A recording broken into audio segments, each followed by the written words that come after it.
تیری ہر پور غزل ہے، حسین و کتنا ہے کری چل کے دیکھتے ہیں، کتنے ٹوئے ٹپے تھے معلوم کیا ہم نے اس کی فوٹو کو جب زوم کیا۔ جناب نسیم سحر اپنا کلام پیش کر رہے تھے۔ خواتین و حضرات، یہاں جتنے لوگ موجود ہیں یہ اس بات کے گواہ ہیں، اور آپ سب اس بات کے گواہ ہیں کہ طنز و مزاحیہ شاعری پہ سب سے زیادہ میں سمجھتا ہوں اگر کسی شخص کی خدمات ہیں تو وہ ہمارے آج کے صاحب صدر ہیں۔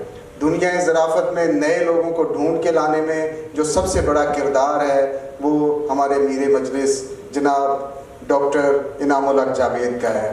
آپ کا یہ احسان ہے کہ نئے لکھنے والوں کو آپ ہمیشہ موقع دیتے ہیں، اور آج جتنا بھی نوجوان نسل آپ کو طنز و مزاح پڑھتی ہوئی دکھائی دے رہی ہے اس کے پیچھے ڈاکٹر انعام الحق جاوید کا ہاتھ ہے۔ سو بھرپور تالیوں میں تشریف لائیں گے استاد محقق نغمہ نگار صدارتی ایوارڈ یافتہ ڈاکٹر انعام الحق جاوید۔ تو یہ میں نے وہاں سے لیا کہ ضمیر جعفری صاحب کہا کرتے تھے کہ میاں بیوی سے زیادہ کوئی بے ضرر موضوع نہیں ہے طنز و مزاح کے لیے، پوری دنیا میں انگلش ادب میں اردو ادب کہیں بھی آپ دیکھیں، باقی تو سیاسی مزاح ہے۔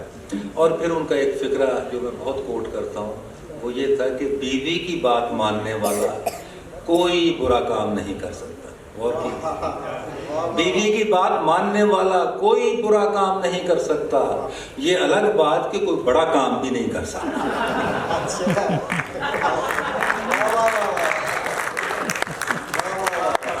کہا نا صحیح بات صحیح ہے، باتیں ان کی ساری صحیح ہیں لیکن پیرایا مزاحیہ انداز میں۔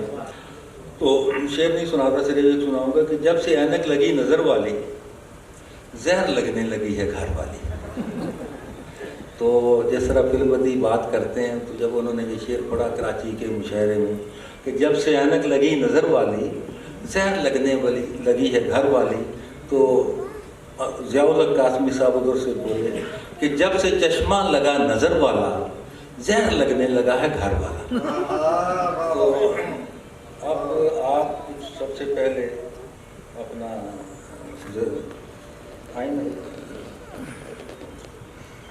آپ نے وہ پڑھی تھی ایک غزل، وہ میں نے اس لیے وہیں پہ ختم کیا کہ گوارا نہیں ملا، تو یہ مائک دیں ان کو ذرا، یہ دو شعر دوبارہ سنائیں گی، میں اس کا جواب دوں گا۔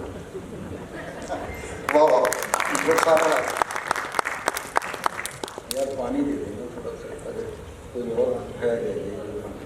مجھ کو ہاں چلو جو بھی سنا۔ مجھ کو بے رنگ ہر ایک نظارہ ملا، ہر خوشی بے مزہ غم کرارا ملا، اور بیوی بچوں میں وہ بڑھ چکا تھا کہیں کوئی ساتھی نہ سارے کا سارا ملا۔ تو میں نے عرض کیا تھا بہت پہلے، آج آپ کے سامنے باقاعدہ اسے میں جگل بندی کہتے ہیں، اس کو شغل بندی نہیں ہے۔ یہ جو طبلے والے ہوتے ہیں نا وہ بیٹھے ہوتے ہیں جب آرام سے اپنے، تو وہ لگے رہتے ہیں، وہیں سے ایک بہت بڑی سر نکلتی ہے۔ حضرت قبلہ عالم موسیقی کے ماہر ہیں اور وہ سر لاز ہیں۔ تو میں یہ آپ کی خدمت میں پیش کرتا ہوں کہ میری بیوی کے غصے کا آپ کو شاید علم نہیں، میری بیوی کے غصے کا آپ کو شاید علم نہیں، ہنس ہنس کر مت بولیے مجھ سے، میں تو روئی کا گالا ہوں، ہنس ہنس کر مت بولیے مجھ سے، میں تو روئی کا گالا ہوں، میری ہی اولاد کے ہاتھوں آپ مجھے پٹوائیں گی، میری ہی اولاد کے ہاتھوں آپ مجھے پٹوائیں گی، آپ تو ابھی کنواری ہیں پر میں تو بچوں والا ہوں۔